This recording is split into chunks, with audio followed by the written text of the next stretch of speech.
الحمدللہ رب العالمین والصلاة والسلام علی رسولہ النبی الکریم اما بعد فاعوذ باللہ من الشیطان الرجیم بسم اللہ الرحمن الرحیم السلام علیکم ورحمۃ اللہ وبرکاتہ۔ انشاءاللہ العزیز آج ہم اپنے 56ویں سلسلے کا آغاز کریں گے۔ گزشتہ سلسلے میں ہم نے آیت نمبر 17 تک کا بیان مکمل کر لیا تھا۔ آج ہم انشاءاللہ العزیز آیت نمبر 18 سورہ بقرہ کا آغاز کریں گے۔ تو آیت ہے صم بکم عمی فہم لا یرجعون، بہرے گونگے اندھے تو وہ پھر آنے والے نہیں۔ تو سب سے پہلے اس کا تعلق گزشتہ آیات کے ساتھ بیان کرتے ہیں مفتی صاحب کہ اس آیت میں جو منافقین کے بیان چل رہے ہیں اور گزشتہ آیت سے جو تعلق ہے وہ یہ کہ گزشتہ آیت میں جو ان کی حالت بیان کی گئی، اب اس حالت میں یہاں اعلیٰ کی طرف ترقی ہے، مطلب مزید اب اس کی جو سختی کو یہاں بیان کیا جا رہا ہے۔ یعنی پہلی آیت میں بتایا گیا کہ منافقین کی مثال ایسے ہے کہ وہ ایک آگ جلاتے ہیں اور آگ بجھ جاتی ہے۔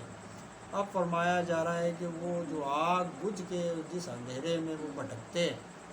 تو وہ آگ سے بجھنے کا اثر صرف ان کی آنکھوں پہ نہیں ہوتا بلکہ ان کے کانوں کو، ان کی زبان کو، ان دونوں حصوں کو بھی اللہ رب العزت نے نفی فرمائی کہ وہ نہ بولنے کی صلاحیت رکھتے ہیں نہ وہ سننے کی صلاحیت رکھتے ہیں۔ یعنی وہ آگ ایسی بجھی کہ ان کے پاس اب نہ بصارت رہی، نہ سماعت رہی، نہ گویائی رہی۔ اب اس کی تفسیر شروع کرتے ہیں کہ سمن سممن سے بنا، جس کے معنی ہے کان کا بوجھ، اور یہ دو طرح کا ہوتا ہے۔ یعنی ایسا بوجھ جس میں کان کی گویائی یا تو کان کی سنوائی یا تو مکمل طور پہ چلی جاتی ہے یا پھر انسان اونچا سننا شروع کر دیتا ہے۔ اسی طرح آگے بکمن زبان کی اس بیماری کا نام ہے جس سے حروف ادا نہ ہو سکیں، یعنی جو اس کی گویائی کی صلاحیت ہے وہ ختم ہو جائے۔ تو اس کی بھی دو قسمیں ہیں، ایک وہ کہ جس میں صرف حروف بگڑ کے ادا ہوں جیسے توتلا پن یا کچھ اور بولنے میں اسے رکاوٹ ہو، یا پھر ایسا کہ جو بالکل بول ہی نہ سکے۔ اسی طرح عمیون آنکھ کی وہ بیماری ہے جس میں بینائی بالکل چلی جائے، جسے اردو میں اندھا پن کہتے ہیں۔ اب اس کی بھی دو قسمیں ہیں، ایک پیدائشی اندھا پن اور ایک وہ جو بعد میں کسی مرض کی وجہ سے کسی کی آنکھوں کی بینائی چلی جائے۔ تو مفتی صاحب فرماتے ہیں کہ جس طرح سننے کی صلاحیت کی دو حالتیں ہیں، بولنے کی صلاحیت کی دو حالتیں ہیں، تو ان سب کی جو دوسری حالت ہے کہ جس میں وہ بالکل سننا ان کا ختم ہو گیا، بالکل بولنا ان کا ختم ہو گیا، یعنی گونگے اور بہرے، جن کو ہم عام اردو میں کہلاتے ہیں گونگے اور بہرے ہو گئے۔ اور اسی طرح آنکھوں کے عمیون کے اندر تھوڑی سی تفصیل مفتی صاحب بیان کرتے ہیں کہ اس کے اندر بھی جو بعد میں جس کی آنکھیں چلی جاتی ہیں اس کے ساتھ بھی دو طرح کے معاملے ہوتے ہیں۔ ایک وہ شخص کے جو آنکھ جائے تو اس کی آنکھ تو سلامت ہو لیکن اس کا نور آنکھ سے چلا جائے، اور اس کو تم سن کہا جاتا ہے۔ دوسرے یہ کہ آنکھ تو قائم ہو مگر اس کی روشنی نہ ہو، یعنی ایک وہ کہ جس کے اندر سرے سے آنکھ ہی اس کی ضائع ہو جائے کسی عارضے کی وجہ سے یا کسی زخم کی وجہ سے، اسے تمسن کہا جاتا ہے۔ اور ایک وہ کہ جس میں آنکھ تو قائم رہے لیکن اس کا نور غائب ہو جائے تو اسے کم ہن کہا جاتا ہے۔ تو آنکھ کے لیے یہ چار عوارض یا چار حالتیں ہیں جن کو عربی میں عمیون، کم سن، کم ہن اور ام ہن کہا جاتا ہے۔ تو مفتی صاحب فرماتے ہیں کہ یہاں عمیون کے اندر دو معنی مراد ہیں، یعنی آنکھوں کا بھی ختم ہو جانا اور دل کا بھی یا دل کے اندر بھی اندھا پن ہو جانا۔ یا معون جو لفظ استعمال ہوتا ہے وہ اسی لیے ہوتا ہے کہ جہاں دل کا اندھاپن مراد ہوتا ہے تو وہ اسی سے ہی نکلا ہے، اور امیون سے ہی مشتق ہے۔ تو اس جگہ امیون سے مراد آنکھ اور دل دونوں کا اندھاپن ہے۔ آگے جو آتا ہے فہم لا یرجعون، یعنی انسان اب اس راہ سے پلٹ کے واپس نہیں آنے والے۔ تو راہ راست پہ آنے کی تین ہی صورتیں ہوتی ہیں، یا تو انسان اپنے کانوں سے سن کے خطرے کو یا برائی کو اپنا ہدایت کے راستے پہ پلٹ آتا ہے، یا پھر اگر اس کی آنکھیں سلامت ہوتی ہیں تو وہ اپنی آنکھوں سے راستے کو دیکھ کے ہدایت کو پا لیتا ہے، یا پھر اس کی بولنے کی طاقت ہوتی ہے تو کسی کو مدد کے لیے پکار لیتا ہے اور اس مدد سے راہ راست یا ہدایت حاصل کر لیتا ہے۔ لیکن اگر کسی شخص میں یہ تینوں عوارض پیدا ہو جائیں کہ نہ وہ بول سکتا ہو، نہ سن سکتا ہو، نہ دیکھ سکتا ہو، تو اب اس کی کسی کو اس کو ہدایت دینا یا اس کا ہدایت پہ پلٹ آنا وہ ناممکن ہے۔ تو اسی لیے یہاں پہ فرمایا گیا کہ اب ان کے کفر سے پلٹنے کی کوئی صورت نہیں۔ آگے پھر اس کا خلاصہ تفصیل بیان کرتے ہیں کہ مسلمانوں کو یہ امید تھی کہ شاید منافقین کبھی ہدایت پہ آ جائیں، اور وہ اس کوشش میں لگے رہتے تھے، اور جب وہ اس میں ناکام ہوتے تھے تو اکثر رنجیدہ ہو جاتے تھے۔ تو اللہ رب العزت نے مسلمانوں کو اس رنج کی کیفیت سے نکالنے کے لیے یہ آیت نازل فرمائی اور بتا دیا کہ اب تمہیں ان کے ایمان کی فکر یا ان کی امید رکھنے کی ضرورت نہیں۔ وہ اپنی حرکتوں سے اس قدر پستی میں چلے گئے ہیں کہ اب وہ کسی صورت ہدایت کی طرف پلٹ نہیں سکتے۔ تو مسلمان ان کے ایمان سے نا امید ہو کر انتظار کی تکلیف سے بچ گئے۔ آگے اس کے چند فوائد لکھتے ہیں کہ اس آیت سے چند فائدے حاصل ہوئے۔ ایک یہ کہ اللہ کے نزدیک کسی عضو کا جو کام وہ اپنے مقصد کو پورا کرے جس میں یہ صفت نہیں، وہ محض بیکار ہے۔ یعنی اللہ رب العزت نے ہمیں جو اعضاء دیے، ان اعضاء سے اگر ہم وہ مقاصد حاصل نہ کریں جو اللہ رب العزت نے ہمارے لیے رکھے ہیں، اور ان اعضاء سے ہم اللہ رب العزت کے دین کا یا اللہ کی راہ کو حاصل نہ کر سکیں تو وہ اعضاء ہمارے لیے بیکار ہیں۔ اسی لیے ہمیں جو نعمتیں اللہ رب العزت نے عطا فرمائیں، جو صلاحیتیں، جو طاقتیں، جو ہمیں یہ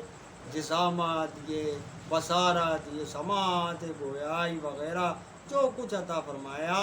اس سے ہم نے اللہ رب العزت نے جو ہماری زندگی کا نصب العین مقصد رکھ دیا ایک مسلمان مومن کی حیثیت سے، اس کو حاصل کرنا اب ہم پہ ضروری ہو گیا ہے۔ اور جو شخص اس کو حاصل نہ کر سکے تو اس کے لیے یہ تمام عضو، یہ اعضاء، یہ جسامت، یہ طاقت کسی کام کی نہیں۔ مفتی صاحب فرماتے ہیں کہ اگر ان اعضاء نے اپنا اصلی نام کا نہ کیا تو ان کو بیکار کہا گیا۔ تو اسی لیے مفتی صاحب فرماتے ہیں کہ اللہ کے نیک مقرب بندے جب اس دنیا سے رخصت ہو جاتے ہیں، یا شہداء جب اس دنیا سے رخصت ہو جاتے ہیں تو بظاہر تو وفات پا جاتے ہیں، لیکن قرآن کریم فرماتا ہے کہ وہ لوگ زندہ ہیں، کیونکہ انہوں نے اپنی زندگی کے مقصد کو حاصل کر لیا اور اپنے تمام اعضاء، اپنے جسم، اپنی کوشش سے اللہ رب العزت کو راضی کر لیا۔ تو اللہ رب العزت انہیں مرنے کے بعد بھی ایسی زندگی عطا فرماتا ہے کہ جس کا ہم شعور نہیں رکھتے۔ تو وہ اعضاء اگر ہم دیکھیں تو بظاہر اس دنیا میں زندگی میں یہ جسم، یہ جسامت، یہ نعمتیں اللہ رب العزت نے جو ہمیں عطا کی ہیں، اگر وہ ہمارے پاس ہیں اور وہ کام بھی کرتی ہیں، لیکن اگر وہ اللہ رب العزت کے مقصد کو ہم حاصل نہ کر سکیں، اپنے رب کو راضی نہ کر سکیں، تو یہ زندگی میں بھی بیکار ہے اور وہ قبر میں بھی ہمارے لیے بیکار ہی ہیں۔ لیکن اگر یہ اعضاء، یہ عضو، جسامت ہم اس دنیا میں زندگی میں اللہ رب العزت کے مقصد کو حاصل کرنے کے لیے لگا دیں تو ہم لازماً اس رب کو راضی کر لیں گے۔ اور وہ جب راضی ہوگا تو ہمیں اس مقام پہ وہ لے جائے گا کہ جہاں ہم موت کے بعد بھی اللہ رب العزت فرماتا ہے کہ یہ لوگ زندہ ہیں، تو وہ لوگ حقیقتاً پھر اس طریقے کی ایک ایسی زندگی میں منتقل ہو جاتے ہیں مرنے کے بعد کہ جس کا ہم شعور نہیں رکھ سکتے، لیکن اللہ رب العزت قرآن میں فرماتا ہے کہ وہ زندہ ہیں، انہیں رزق بھی دیا جاتا ہے اور وہ اس کا شعور لیکن ہم نہیں رکھ سکتے۔ تو اسی لیے مفتی صاحب یہاں پہ ایک مثال دیتے ہیں کہ جیسے شاہی نوکر یا گورنمنٹ کے جو ملازم ہوتے ہیں، جب وہ انہیں زندگی نوکری کے دوران بھی انہیں بہت زیادہ سہولتیں میسر ہوتی ہیں، اور جب وہ ریٹائر ہو جاتے ہیں اپنی زندگی کے اندر تو وہ اس کے بعد مزید انہیں سہولتیں اور آسانیاں بادشاہ کی طرف سے یا گورنمنٹ کی طرف سے عطا کی جاتی ہیں، جیسا کہ آج ہم اپنے عام زندگی میں بھی دیکھتے ہیں کہ گورنمنٹ سرونٹ کو بہت زیادہ فیسلٹی سہولتیں میسر ہیں اس کی زندگی میں بھی، جب وہ نوکری کرتا ہے جب بھی، اور جب وہ ریٹائر ہو جاتا ہے اس کے بعد بھی۔ تو اسی طرح اللہ رب العزت اپنے بندوں کو جو اس دنیا میں اپنی زندگی اس کے لیے وقف کر دیتے ہیں دین کے لیے، اللہ رب العزت کی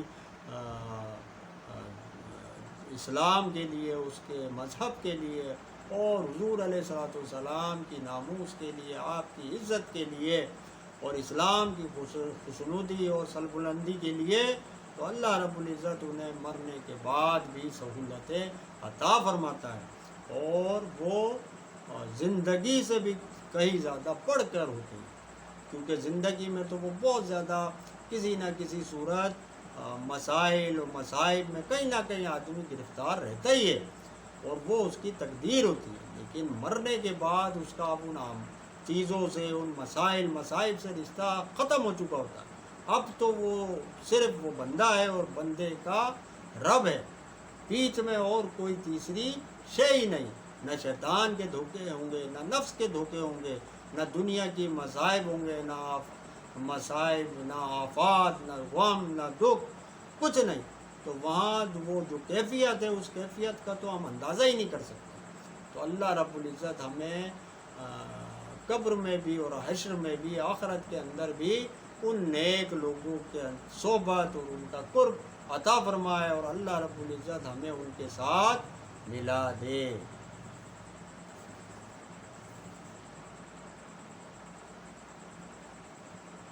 تو اسی لیے مفتی صاحب آگے قرآن کی آیت فرماتے ہیں کہ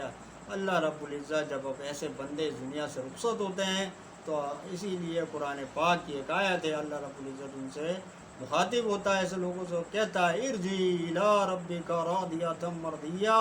کہ اے مبارک روح اپنے رب کی طرف چل کہ تو اس سے راضی اور وہ تجھ سے راضی ہو گیا۔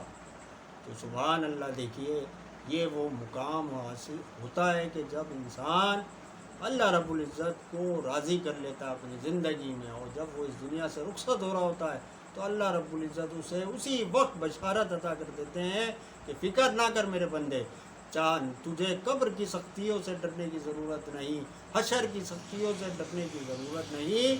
تو خوشی خوشی اپنے رب کی طرف مبارک ہو تجھے، تو اپنے رب سے جا کے مل جا کہ وہ اب تجھ سے راضی ہو گیا اور تو اس سے راضی ہو گیا۔ تو اللہ رب العزت ہمیں اپنے ایسے صالحین مقربین بندوں کی جماعت میں شامل فرمائے کہ جن سے اللہ رب العزت راضی ہو جاتا ہے۔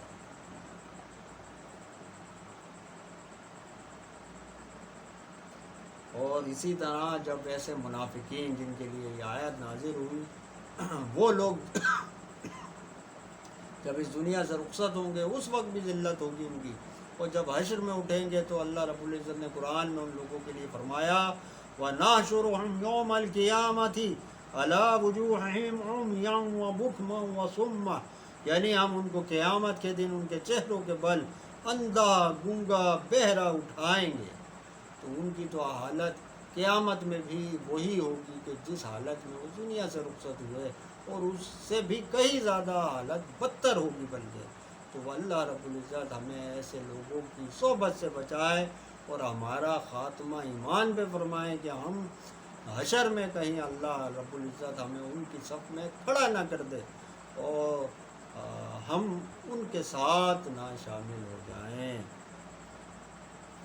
تو آگے مفتی صاحب لکھتے ہیں کہ صوفیہ کرام فرماتے ہیں کہ 3 چیزیں ہی دل کی آنکھ کو اندھا کر دیتی ہیں: ایک گناہوں میں مشغول رہنا، ریا سے عبادت کرنا، خالق کو چھوڑ کر خلق سے امید رکھنا۔ یعنی یہ تینوں چیزیں اگر آج ہم دیکھیں اپنی زندگی میں کہ ہم گناہوں میں ہی مشغول ہیں، ہماری عبادتیں ریاکاری یا دکھاوے کے ہی لیے ہیں، اور آج بھی ہم اپنی زندگی کی چھوٹی بڑی کوئی بھی پریشانی ہم دنیا سے ہی مخلوق سے ہی امید لگا کے بیٹھے ہیں کہ وہ ہماری پریشانی تنگی مشکل کو حل کر دے گا، جبکہ ساری مشکلیں پریشانیاں حل کرنے والی ذات صرف ایک ہے، اور وہ ہے اللہ رب العزت۔ تو اللہ تعالی ہمیں عقل اور سمجھ عطا فرمائے۔ یہاں آخر مفتی صاحب ایک شعر لکھتے ہیں کہ آباد وہی دل ہے کہ جس میں تمہاری یاد ہے، جو یاد سے غافل ہوا ویران ہے برباد ہے۔ تو اللہ رب العزت اپنی یاد میں لگا کے رکھے، اور ہم اس کی یاد کو اپنی زندگی کا سرمایہ بنا لیں، اور ان لوگوں میں شامل ہو جائیں گے جو اس کی یاد کو ہر وقت اپنے سینے میں جلا کے رکھتے ہیں۔ تو یہاں اس آیت کا اختتام ہوتا ہے۔ اگلی جو آیت ہے وہ ہے او کصیب من السماء فیہ ظلمات ورعد وبرق یجعلون اصابعهم فی آذانهم من الصواعق حذر الموت واللہ محیط بالکافرین۔ یا جیسے آسمان سے اترتا پانی کہ اس میں اندھیریاں بھی ہیں اور گرج اور چمک بھی ہے، اپنے کانوں میں انگلیاں ٹھوس رہے ہیں کڑک کے سبب موت کے ڈر سے، اور اللہ کافروں کو گھیرے ہوئے ہے۔ تو اس آیت کے تعلق کے متعلق لکھتے ہیں کہ منافقوں کے بیان میں پہلے ایک کہاوت بیان کی گئی کہ انہوں نے ان کے ایک آگ روشن کی، اور اس آگ کو اللہ رب العزت نے بجھا دیا، تو وہ ایک خوف اور وحشت کی حالت میں چلے گئے تھے۔ اب یہاں اللہ رب العزت ایک اور کہاوت یا مثال کے ذریعے ان کی حالت کو بیان کر رہا ہے کہ جس کے اندر مزید ان پہ اللہ رب العزت کا قہر اور سختی کو یہاں بیان کیا جا رہا ہے، کہ وہاں تو صرف اندھیرے کا ڈر تھا اور خوف تھا، لیکن یہاں سخت گھبراہٹ کا بیان ہو رہا ہے۔ تو یہ کہاوت اصلی پہلی کہاوت سے اعلیٰ ہے، اور ان دونوں کہاوتوں سے فائدہ یہ حاصل ہوا کہ اصل چیز کو، یعنی جو اللہ رب العزت ہمیں سمجھانا چاہتا ہے، جو بات جو منافقین کی کا انجام وہ ہم سمجھ سکیں اور اس کو آسانی سے سمجھ لیں۔ اسی لیے اللہ رب العزت مزید ایک اور مثال کے ساتھ یہاں پہ بیان کر رہا ہے۔ آگے اس کا شان نزول کے بارے میں فرماتے ہیں کہ منافقوں میں سے 2 شخص سفر پہ نکلے اور حضور صلی اللہ علیہ وسلم سے رخصت ہو کے مشرکین کی طرف بھاگے، اور راستے میں انہیں بارش آ گئی، اور جس کا اس آیت میں ذکر ہو رہا ہے، اور اس کے ساتھ گرج اور چمک بھی تھی، اور ان کا حال یہ ہوا کہ انہوں نے ڈر کے مارے اپنے کانوں میں انگلیاں ٹھوس لیں کہ ہمارے کان کہیں پھٹ نہ جائیں، اور بجلی کی چمک سے ایسے گھبرائے کہ اس کے بعد ایک کونے میں چھپ گئے، اور جب اندھیرا ہو گیا تو رک گئے، اور جب روشنی ہوتی تو سفر کرتے، لیکن پھر اس مصیبت سے اتنے خوف زدہ ہوئے کہ انہوں نے ارادہ کیا کہ ہم نے واقعتاً اللہ رب العزت کو ناراض کر دیا، اور پھر وہ پلٹ کے واپس حضور علیہ السلام کی خدمت میں حاضر ہو گئے، اور حضور کے ہاتھ میں آ کے اپنا ہاتھ دے دیا، تو رب نے ان پہ فضل فرمایا اور اس مصیبت سے نجات دے دی، اور اس کے بعد وہ سچے مسلمان بن گئے اور اسلام پہ صحیح معنی میں قائم ہو گئے۔ تو اس واقعے کو باقی منافقین کی ہدایت کے لیے، ان کو سبق سکھانے کے لیے اللہ رب العزت نے ان آیات کو نازل فرما دی، تاکہ بعض منافق جو نفاق میں پختہ ہو گئے ہیں وہ اس سے کچھ ہدایت حاصل کر سکیں۔ لیکن جو پہلی گزشتہ آیات تھیں ان میں ان منافقین کا ذکر تھا کہ جن کے نفاق کے سے پلٹنے کی کوئی امید نہ تھی۔ اب ان منافقین کا تذکرہ یہاں فرمایا جا رہا ہے کہ جن کو اب پلٹنے کی جن کے کچھ نہ کچھ امید باقی تھی۔ آگے پھر اس کی تفصیل شروع کرتے ہیں کہ آؤ کا لفظ عربی زبان میں شک کی جگہ استعمال کرتے ہیں، جیسے ہم اردو میں کہتے ہیں کہ یا، یعنی زید نے کھانا کھایا یا نہیں کھایا، تو یہ جو یا کا استعمال ہے یہ شک کے لیے ہوتا ہے کہ جہاں بات کو آدمی کو شک ہو اپنی بات میں کہ شاید ایسا ہوا ہے یا نہیں ہوا، تو اسی لیے او کا استعمال عربی میں اس جگہ کیا جاتا ہے، لیکن اللہ رب العزت شک سے پاک ہے، اس لیے یہاں او کے استعمال میں چند احتمال ہیں۔ ایک یہ کہ اختیار کے لیے ہو، کہ جیسے کہا جائے کہ میں یا تو ریل میں جاؤں گا یا گاڑی میں جاؤں گا، یا اب اختیار کی بات کی جا رہی ہے، اور یہاں شک کا کوئی ارادہ نہیں ہے۔ اسی طرح فرمایا جا رہا ہے کہ اے مسلمانوں، تمہیں اختیار ہے کہ خواہ تم منافقوں کی پہلی کہاوت کو بیان کرو یا دوسری کو، تو یہ دونوں کہاوتیں منافقین کے دو قسموں کے متعلق بیان کر رہی ہیں، ایک آگ والی اور دوسری بارش والی۔ تیسرے یہ کہ او بلکہ کے معنی میں، یعنی منافقین ان آگ والوں کی طرح بلکہ ان بارش والوں کی طرح ہیں۔ چوتھے یہ کہ او واو کے معنی میں، یعنی منافقین ان کی طرح ہیں۔ قرآن پاک میں او ان سب معنوں میں استعمال ہوا، یعنی یا تو یہاں پہ اللہ رب العزت نے اس کو احتمال اس میں یہ بیان ہوتا ہے کہ یا تو ان کی اللہ پاک نے اختیار کو بیان کیا کہ مسلمان چاہیں تو یہ کہاوت بیان کریں یا اس سے پہلے والی، یا پھر یہاں پہ اللہ رب العزت او کے استعمال کو بیان کر رہا ہے کہ واضح کرنے کے لیے کہ منافقین کی دو قسمیں، ایک وہ کہ جو پہلے والے لوگ تھے کہ جن کے پلٹنے کی کوئی امید نہ تھی، اور ایک یہ قسم ہے کہ جن کے ایمان کی طرف لوٹنے کی کوئی امید باقی ہے۔ آگے تب کسیبن کے بارے میں فرماتے ہیں کہ سیبن صوبن سے بنا، جس کے معنی ہے اترنا، جھکنا اور ارادہ کرنا، تو سر جھکانے کو تصریف الرواس کہا جاتا ہے، لیکن یہاں پہلے معنی کا لحاظ ہے، یعنی سیب سے مراد یا تو تیز بارش ہے کیونکہ یہ اوپر سے نیچے کی طرف گرتی ہے، یا بادل کیونکہ یہ بھی نیچے جھک کر برستا ہے۔ من السماء، سما سمون سے بنا، جس کے معنی ہے اونچائی، بلندی۔ آسمان کو ہم سما اسی لیے کہتے ہیں کہ وہ بہت اونچا ہے، اور بادل کو بھی سما کہا جاتا ہے، تو یہاں یا تو آسمان مراد ہے یا پھر بادل، تو اگرچہ بارش اوپر ہی سے برستی ہے لیکن پھر بھی من السماء فرما دیتے ہیں۔ تو اس سے چند فائدے حاصل ہوئے، ایک یہ کہ فلاسفہ کہتے ہیں کہ بارش دریاؤں کا پانی ہے جو گرمی میں بھاپ بن کر اوپر جاتا ہے اور پھر وہاں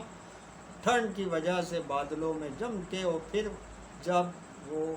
حرارت کا ایک خاص دباؤ بنتا ہے تو وہ کہیں بھی برس پڑتا ہے۔ تو اس میں ان کی تردید کر دی گئی کہ بارش زمین سے نہیں آتی، کیونکہ بہت دفعہ گرمی ہوتی ہے مگر بارش نہیں ہوتی، اور بارہ سخت سردی میں تیز بارش ہو جاتی ہے، اور اگر یہ مان لیں کہ اس کی وجہ یہی ہے تو کبھی چھوٹے قطرے اور کبھی بڑے قطرے، کبھی برف، کبھی اولے اور کبھی برف باری وغیرہ ہوتی ہے، تو ان سب باتوں کو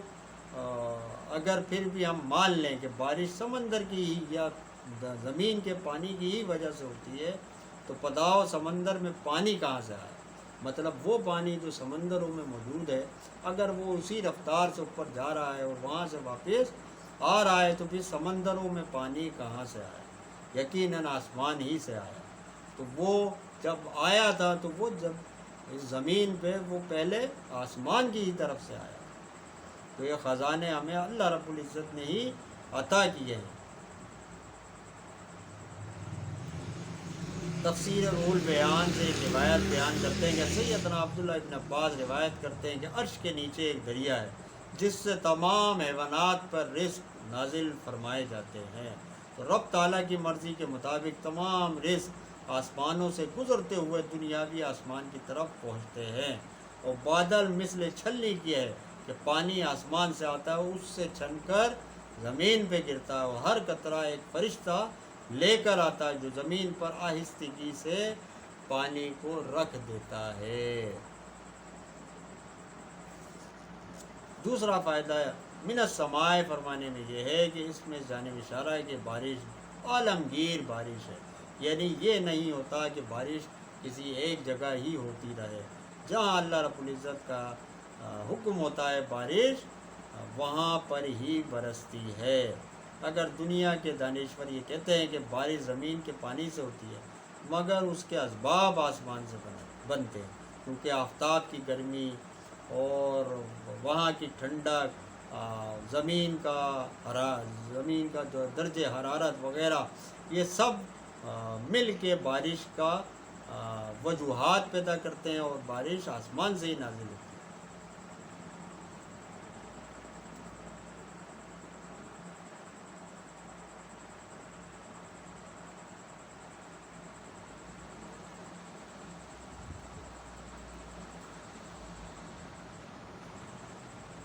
اسی طرح پھر آگے مفتی صاحب لکھتے ہیں کہ اس کے اندر ایک جو شبنم یا اوس کی جو صورت ہوتی ہے وہ بھی یہی بخارات ہوتے ہیں جو کہ زیادہ اونچے نہیں جاتے، مگر وہ آسمان کے قریب ہوتے ہیں، اور جو یہ سردی یا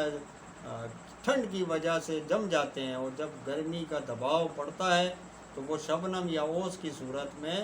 اوپر سے نیچے کی طرف نازل ہو جاتے ہیں، اور اگر ٹھنڈ زیادہ ہو تو یہی پانی شبنم یا اوس کی شکل برف کی طرح اختیار کر لیتی ہے، اور اولے یا برف باری کی صورت میں نازل ہوتے ہیں۔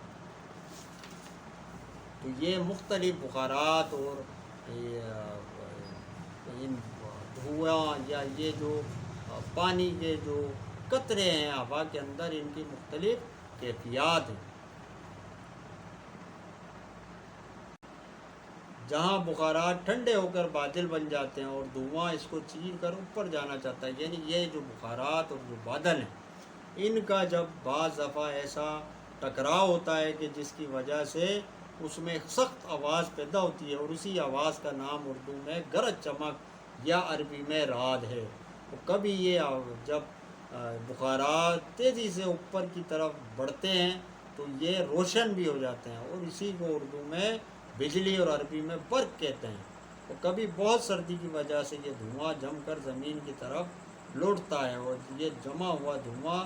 جب بادلوں کو چیرتا ہے تو اس سے سخت آواز پیدا ہوتی ہے، اور یہ زمین پر گر کر بہت سی چیزوں کو فنا کر دیتا ہے، اور اس کو عربی میں صاعقہ یا اردو میں بجلی گرنا کہتے ہیں۔ اور اس کی قوت اس قدر ہے کہ دریا میں گر کر مچھلیوں کو بھی جلا ڈالتا ہے۔ بعض جگہ یہ بجھی ہوئی بجلی لوہے کی شکل میں پڑی ہوئی ملتی ہے۔ تو یہ سب مختلف دانشور اور عقلی دلائل ہیں جو ہمیں ملتے ہیں کہ یہ جو مختلف کیفیات بجلی کی، آواز کی، گرج چمک کی، یا جو چنگاڑ کی، یا بجلی گرنے کی جو کیفیت ہے اس کو بیان کر رہے ہیں۔ لیکن مفتی صاحب کہتے ہیں کہ یہ سب اللہ رب العزت کے ہی کرشمے ہیں، اس کے ہی احکام پہ یہ سب کام ہوتے ہیں۔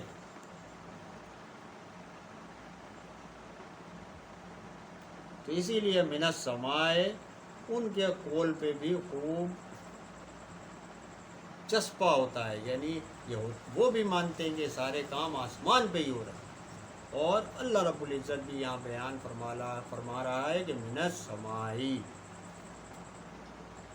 آگے جو استعمال ہوتا ہے فیہ ظلمات، فیہ کی ضمیر سیبن کی طرف لوٹتی ہے۔ اگر اس کے معنی بادل کے ہوں تو آیت کا ترجمہ یہ ہوگا کہ اس بادل میں بہت تاریکیاں ہیں، یعنی کسیبن کے اندر جو سیبن ہے اگر اسے بادل لیں تو اس بادل کی طرف یہ فیہ یعنی اس کی ہی ظلمات مطلب اندھیرا، تاریکی، تو یہ ان بادلوں کی تاریکی کو بیان کر رہا ہے۔ اور اگر اس کو بارش لیں سیبن کو تو بارش کی اندھیری بارش کو بیان کر رہا ہے کہ اس بارش میں بہت تاریکی ہے، اور یہ دونوں باتیں صحیح ہیں۔ کہ وہ چند تاریکیاں ہیں، بعض دفعہ بادل کی بھی تاریکی ہوتی ہے، تیز بارش کی بھی تاریکی ہوتی ہے، رات کی تاریکی بھی ہوتی ہے، وغیرہ وغیرہ۔ آگے فرماتے ہیں وَرَعْدٌ وَبَرْقٌ، رات بادل کی آواز ہے، برق اس کی چمک کو کہتے ہیں۔ اگر کہا جائے کہ یہ چیزیں بارش میں ہیں تو بھی صحیح ہے، کیونکہ ان دونوں کا تعلق بارش سے یا بادل سے ہے۔ ترمذی شریف کی پھر ایک یہاں حدیث بیان کرتے کہ ایک دفعہ یہودیوں نے حضور علیہ السلام سے دریافت کیا کہ رعد اور برق کیا چیز ہے، تو حضور علیہ السلام نے فرمایا کہ رعد اس فرشتے کا نام ہے جو اللہ رب العزت نے بادلوں پہ مقرر فرما دیا ہے، اور یہ آواز اسی فرشتے کی ہے، اور جب وہ بادلوں کو چلاتا ہے تو اس کے پاس ایک آتشی کوڑا ہے، اور جب وہ اس کوڑے کو مارتا ہے تو اس سے جو روشنی یا چمک نکلتی ہے وہی برق ہے۔ تو یہاں ایک پھر تفصیل بیان کا بیان لکھتے ہیں کہ اس فرشتے کی شکل شہد کی مکھی کے مشابہ ہے، مگر اس کی قوت کا کوئی حال نہیں، یعنی اللہ رب العزت نے اس فرشتے کو بہت زیادہ قوت عطا فرمائی۔ بعض روایات میں آتا ہے کہ یہ آواز اس فرشتے کی تسبیح کی ہے، اسی لیے جب یہ آواز سنی جائے تو تسبیح پڑھنے کا حکم دیا گیا۔ یہاں آپ سیدنا عبداللہ ابن عباس کی ایک روایت بیان کرتے ہیں کہ جو شخص بادل کی کڑک اور گرج چمک سنے تو وہ یہ پڑھے سبحان الذی یسبح الرعد بحمدہ والملائکۃ من خیفتہ وہو علی کل شیء قدیر، تو وہ شخص کبھی بجلی گرنے سے نقصان میں نہ آئے گا بلکہ اس سے محفوظ رہے گا، اور فرماتے ہیں کہ اگر اس پہ بجلی گر گئی تو اس کا دیت یا اس کی قصاص یعنی خون بہا مجھ سے لے لیا جائے، یعنی آپ نے اس ضمانت کے ساتھ یہ بات فرمائی کہ اگر یہ پڑھ لو گے یا کلمات تو وہ اس شخص کو کبھی بھی بجلی نقصان نہیں پہنچائے۔ سبحان اللہ۔ مفتی صاحب لکھتے ہیں کہ یہ عمل نہایت مجرب۔ آگے بیان ہوتا ہے اصابعہم، یعنی انسان جب اس کڑک کو سنتا ہے تو اپنی انگلیاں کانوں میں ٹھوس لیتا ہے، تو یہاں فرماتے ہیں کہ یہاں پہ مراد پوری انگلیاں ہیں، لیکن فرمایا جا رہا ہے کہ پوری انگلیاں کانوں میں ڈال دیتا ہے، اور انگلیوں سے پورے ہی مراد ہیں، یا یہ مطلب ہے کہ وہ خوف کے مارے ساری انگلیاں ہی کانوں میں گھسڑنے کی کوشش کرتا۔ اب یعنی فرمایا مفتی صاحب یہ سمجھا رہے ہیں کہ پوری انگلیاں تو کانوں میں نہیں جا رہی، لیکن اللہ رب العزت یہاں بیان کر رہا ہے کہ وہ پوری انگلیاں کانوں میں ڈال لیتا ہے، جبکہ کان میں تو صرف انگلیوں کے پورے داخل ہو سکتا ہے،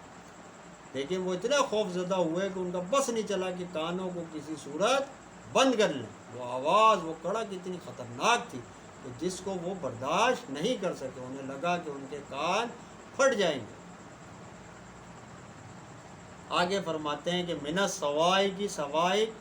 صاعقہ کی جمع ہے، صاعقہ اس گرنے والی بجلی کو کہتے ہیں جو کسی بھی چیز پہ گر کے اسے جلا ڈالتی ہے،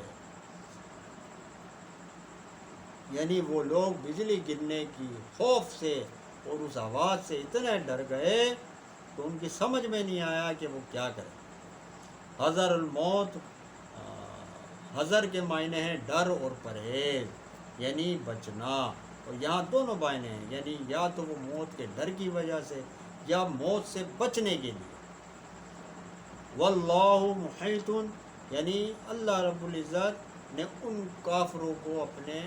گھیرے میں لیا ہوا۔ اب یہاں فرماتے ہیں کہ لفظی معنی تو اس کے یہی ہیں، کیونکہ محیط احاطہ سے بنا ہے، جس کے معنی ہیں کہ کسی چیز کو آس پاس سے اس طرح گھیرنا کہ وہ بالکل درمیان میں آ جائے، تو یہ بات حق تعالیٰ کے لیے نہیں کہی جا سکتی، کیونکہ اللہ رب العزت جگہ سے پاک ہے، تو وہ کسی چیز کو اپنے درمیان نہیں لیتا، اللہ رب العزت جگہ سے، مکان سے تو پاک ہے۔ تو یہاں یہ کہنے سے مراد یہ ہے کہ اللہ تعالیٰ نے ان کو اپنے علم اور اپنی قدرت کے گھیرے میں لے رکھا ہے۔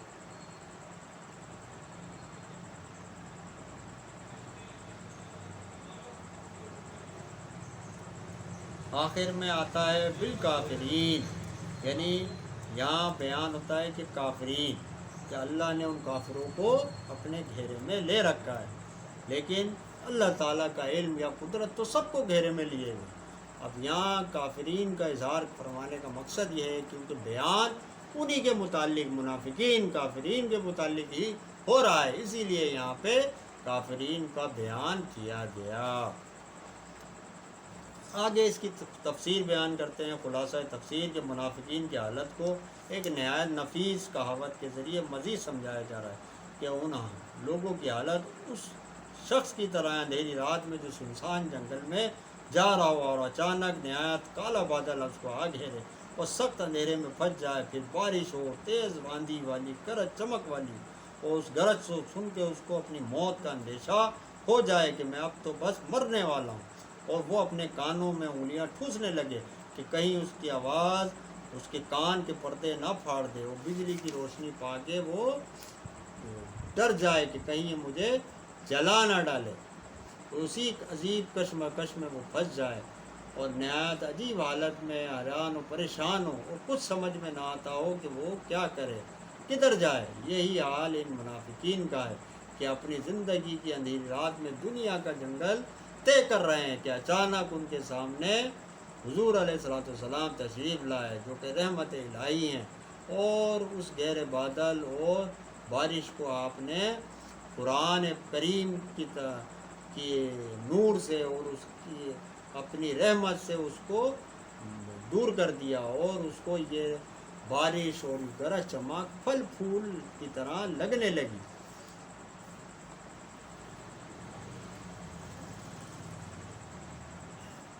تو جو لوگ حضور علیہ السلام سے دور ہو گئے اور آپ کا حکم نہ مانا تو وہ تو اس عذاب میں گرفتار رہے، اور جو حضور علیہ السلام کی طرف پلٹ آئے وہ اس عذاب سے بچ گئے۔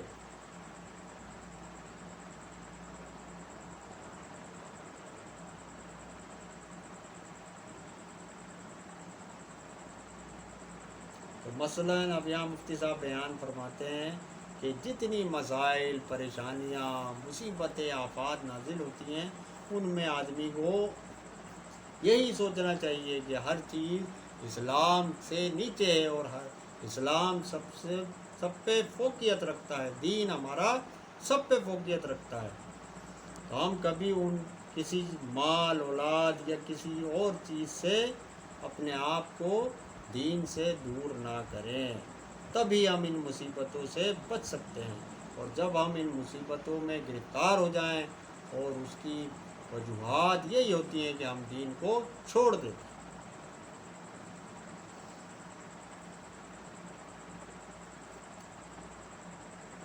تو آگے مفتی صاحب بیان کرتے ہیں کہ اس آیت کے فوائد اور مزید نکات ہم اگلی آیت کے بعد بیان کریں گے، کیونکہ ابھی اس کہاوت کا مضمون پورا نہیں ہوا۔ تو اگلی جو آیت ہے آیت نمبر 20، اس کا اندر بھی اسی کا مثال کو ابھی آگے بیان کیا جائے گا، اس کو ہم انشاءاللہ العزیز اپنے کل کے پروگرام میں شامل کریں گے۔ آج ہم اپنا یہاں تک کا بیان مکمل کرتے ہیں۔ اللہ رب العزت سے دعا ہے کہ ہمارے پڑھنے کو، آپ کے سننے کو اپنی بارگاہ میں قبول و منظور فرمائے۔ وما علینا الا البلاغ۔